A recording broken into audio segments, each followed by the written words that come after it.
Hello everyone, welcome to my YouTube channel Malayali from UAE. അപ്പോൾ ഇന്ന് ദുബായിലെ നമ്മുടെ സെക്കൻഡ് ഡേ ആണ്. ഇന്ന് പോകുന്നത് ക്രീക്ക് പാർക്കിലേക്കാണ്. ക്രീക്ക് പാർക്കിൽ നമ്മൾ ഡോൾഫിനോറിയത്തിലേക്കാണ് പോകുന്നത് കേട്ടോ. അപ്പോൾ ഇത് ഞങ്ങൾ മെട്രോ സ്റ്റേഷനിലെത്തി. ഈ മെട്രോ സ്റ്റേഷൻ ഒരു പ്രത്യേകതയുണ്ട്. എന്താണെന്നറിയാമോ, ഇങ്ങനൊരു സേഫ്റ്റി പ്രൊട്ടക്ഷൻ അവർ കൊടുത്തിട്ടുണ്ട്. നമ്മുടെ കാല് വഴുതിയോ അങ്ങനെയൊന്നും വീഴാണ്ടിരിക്കാൻ വേണ്ടിയിട്ട് ഒരു സേഫ്റ്റി ലൈൻ, ഒരു സേഫ്റ്റി പ്രൊട്ടക്ഷൻ കവർ കൊടുത്തേക്കുന്നത് എനിക്ക് ഭയങ്കര ഇഷ്ടപ്പെട്ടു കേട്ടോ. ഞാൻ ബാംഗ്ലൂർ, കൊച്ചി ഇവിടെയൊക്കെ മെട്രോയിൽ പോയിട്ടുണ്ട്. അവിടെ ഒന്നും ഇങ്ങനൊരു സംഭവം ഞാൻ കണ്ടിട്ടില്ല. പക്ഷേ ഇത് അടിപൊളിയാണ്. നമ്മൾ അറിയാണ്ടൊന്നും വഴുതി ട്രെയിലർ ട്രാക്കിലേക്കൊന്നും വീഴത്തില്ല. പിന്നെ മെട്രോയിൽ ഇരുന്ന് കുറച്ച് നേരം ഇരുന്നാൽ മതി. നമുക്ക് ഹെൽത്ത് കെയർ സിറ്റി എന്ന് പറഞ്ഞ സ്ഥലത്താണ് ഇറങ്ങേണ്ടത്. അവിടുന്ന് പിന്നെ നമുക്ക് നടന്നും പോകാം. പക്ഷേ ഞങ്ങൾ ടാക്സിക്കാണ് കേട്ടോ പോയത്. അപ്പോൾ ഞങ്ങളിത് ഹെൽത്ത് കെയർ സിറ്റിയിൽ ഇറങ്ങി. അങ്ങനെ ഞങ്ങൾ ഇവിടുന്ന് ടാക്സിക്ക് ഡോൾഫിനോറിയത്തിലേക്ക് പൊയ്ക്കൊണ്ടിരിക്കുകയാണ്. ക്രീക്ക് പാർക്കിൽ തന്നെ ചിൽഡ്രൻ സിറ്റി എന്ന് പറഞ്ഞിട്ടൊരു ഏരിയ ഉണ്ട്. അത് കിഡ്സിൻ്റെ പ്ലേ ഏരിയ ആണ് കേട്ടോ. പിന്നെ മ്യൂസിയം ഉണ്ട് അവിടെ. ഞങ്ങളവിടെ പോയായിരുന്നു. പക്ഷേ ഈ നിശ്ചിത പ്രായത്തിലുള്ള കുട്ടികൾ കളിക്കുന്ന ആ ഒരു ഏരിയയിൽ അവർ റിനോവേഷൻ്റെ ഭാഗമായിട്ട് അടച്ചിട്ടേക്കുക. അതുകൊണ്ട് പക്ഷെ മ്യൂസിയത്തിൽ കയറിയില്ല. കാരണം നിശ്ചിത മ്യൂസിയം കണ്ടാൽ മനസ്സിലാകാനുള്ളൊരു ഏജ് ആയിട്ടില്ലല്ലോ. അതുകൊണ്ട് അങ്ങ് വേറെ സയൻസ് മ്യൂസിയം ആണ് കേട്ടോ. പിന്നെ അവിടെ ഒരുപാട് സ്ഥലമുണ്ട് ഇങ്ങനെ കളിച്ച് നടക്കാനായിട്ട്. കിഡ്സിനൊക്കെ ഇങ്ങനെ ഓടി നടന്ന് കളിക്കാനൊക്കെ ആയിട്ട് ഒരുപാട് സ്ഥലങ്ങളുണ്ട് കേട്ടോ. നമ്മളിപ്പോൾ ഡോൾഫിനോറിയത്തിലേക്കാണ് പോകുന്നത്. ഡോൾഫിനോറിയത്തിൽ ബേർഡ് ഷോയും ഉണ്ട്, ഡോൾഫിൻ ഷോയും ഉണ്ട്. അപ്പം ഞാൻ ആദ്യം ഡോൾഫിൻ ഷോ കാണിച്ചു തരാം. ഇതാണ് ഡോൾഫിനോറിയത്തിൻ്റെ ഫ്രണ്ട് ഫേസ്. അപ്പോൾ നമ്മൾ ടിക്കറ്റ് നമുക്ക് ഓൺലൈനായിട്ട് വേണമെങ്കിലും ബുക്ക് ചെയ്യാം, അല്ലെങ്കിൽ നമുക്ക് ഡയറക്റ്റ് വേണമെങ്കിലും ബുക്ക് ചെയ്യാം. വലിയ ക്യൂ ഉണ്ടാവില്ല. ഞങ്ങൾ VIP ടിക്കറ്റാണ് എടുത്തത്. പിന്നെ വീക്കെൻഡ്സിലാണെങ്കിൽ UAE റെസിഡൻസിന് ഓഫറുണ്ട്. പക്ഷെ ഞങ്ങൾ വീക്ക് ഡേയ്സിലല്ല പോയത്, അതുകൊണ്ട് ഞങ്ങൾക്ക് ഓഫറൊന്നും കിട്ടിയില്ല. ഞങ്ങൾ VIP ടിക്കറ്റ് എടുത്തുകൊണ്ട് തന്നെ ഏകദേശം ഒരു 500 ദിർഹത്തിനടുത്തായി കേട്ടോ. ഞങ്ങൾ 3 പേർക്ക് കൂടി, കുട്ടികൾക്കും ടിക്കറ്റ് എടുക്കണം. അപ്പൊ ഇതാണ് ഇതിന്റെ എൻട്രി ഫേസ്. നമ്മൾ ഇവിടെ ഇരുന്നാണ് കേട്ടോ കാണുന്നത്. ആ നടുവിലുള്ള റെഡ് ചെയേഴ്സ് ഇല്ലേ, അതാണ് VIP ചെയേഴ്സ്. ബാക്കി ഉള്ളിടത്ത് സാധാരണക്കാർക്ക് ഇരിക്കാൻ വേണ്ടിയിട്ട് വെച്ചേക്കുന്നതാണ്. അതിൽ ഇവിടെ വേണമെങ്കിലും ഇരിക്കാം. പക്ഷെ VIP ടിക്കറ്റ് എടുത്തവർക്ക് ആ സെൻട്രലിലെ സീറ്റിൽ മാത്രമേ ഇരിക്കാവുള്ളൂ. നമുക്ക് സീറ്റ് നമ്പർ ഒക്കെ തന്നാണ് കേട്ടോ അവർ വിടുന്നത്. അത്യാവശ്യം കുറച്ച് ആൾക്കാരൊക്കെ ഉണ്ടായിരുന്നു. പിന്നെ കുറച്ച് സ്കൂൾ കുട്ടികളൊക്കെ ഉണ്ടായിരുന്നു. നിച്ചിന് പോപ്കോൺ വേണമെന്ന് പറഞ്ഞ് കരഞ്ഞ കേട്ടോ കണ്ടത്. അപ്പൊ ലിൻഡേഴ്സ് അവിടെ നിന്ന് പോപ്കോൺ ഒക്കെ മേടിച്ചിട്ട് വന്ന് നിങ്ങൾ സെറ്റായിട്ട് അവിടെ ഇരിക്കുകയാണ്. തുടങ്ങുന്നേ ഉള്ളൂ. പിന്നെ നമുക്ക് അവിടുന്ന് ഒരു 20 ദിർഹംസ് കൊടുത്താൽ ഒരു അഡീഷണൽ ആയിട്ട് റിങ് തരും. ആ റിങ്ങിൽ ഇത് നമ്പർ ഉണ്ട്. ഞങ്ങളുടെ നമ്പർ 11 ഈ ഡോൾഫിൻ ഷോന്റെ അവസാനം നമുക്ക് ഈ റിങ് ഇങ്ങനെ വാട്ടറിലേക്ക് എറിയാം. അപ്പം ഈ ഡോൾഫിൻ വന്ന് ഏത് റിങ്ങാണോ തൊടുന്ന ആ ആൾക്കാർക്ക് അല്ലെ ആ ഫാമിലിക്ക് ഡോൾഫിന്റെ കൂടെ നിന്ന് ഫ്രീ ആയിട്ട് ഒന്ന് ഫോട്ടോ എടുക്കാം. അല്ലെങ്കിൽ നമ്മൾ 100 ദിർഹം കൊടുക്കണം ഫോട്ടോ എടുക്കണമെങ്കിൽ. അപ്പൊ നമുക്ക് ഇരുന്ന് ഡോൾഫിൻ ഷോ കാണാം. ആദ്യം സീൽ ഷോ ആണ്, അത് കഴിഞ്ഞ് ഡോൾഫിൻ ഷോ. ഓക്കെ.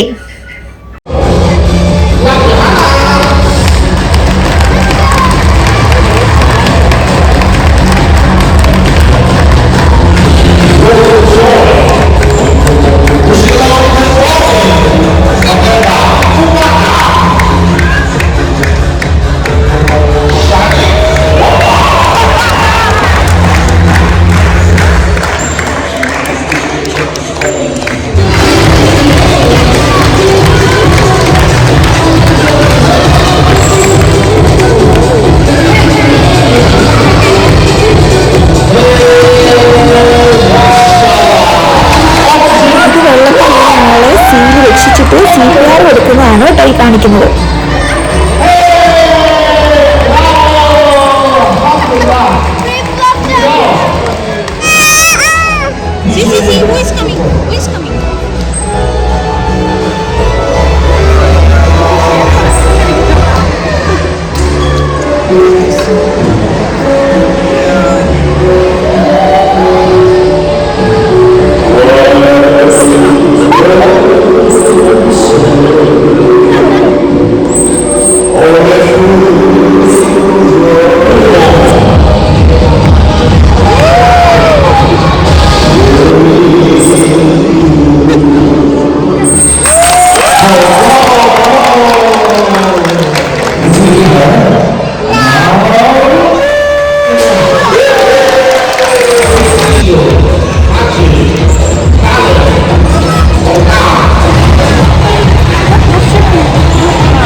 നിച്ചുവിനെയും കൊണ്ട് വന്ന് അവിടെ ഒന്ന് എറിഞ്ഞു. പക്ഷെ ഞങ്ങൾക്ക് ഭാഗ്യം ഉണ്ടായില്ല. ഞങ്ങളുടെ തൊട്ടടുത്ത റിങ്ങാണ് ഡോൾഫിൻ എടുത്തുകൊണ്ട് പോയത്.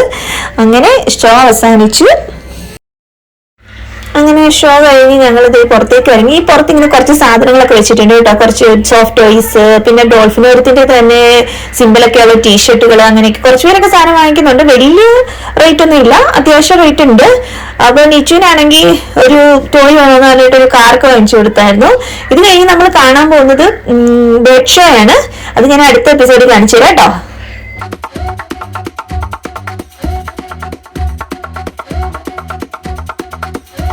വീഡിയോ ഇഷ്ടമായെന്ന് വിചാരിക്കുന്നു. ഇഷ്ടമായെങ്കിൽ ലൈക്ക് ചെയ്യുക, ഷെയർ ചെയ്യുക, സബ്സ്ക്രൈബ് ചെയ്യുക. പിന്നെ എന്തെങ്കിലുമൊക്കെ കുറവുകളുണ്ടെങ്കിൽ കമന്റ് ചെയ്യാൻ മടിക്കല്ലേ.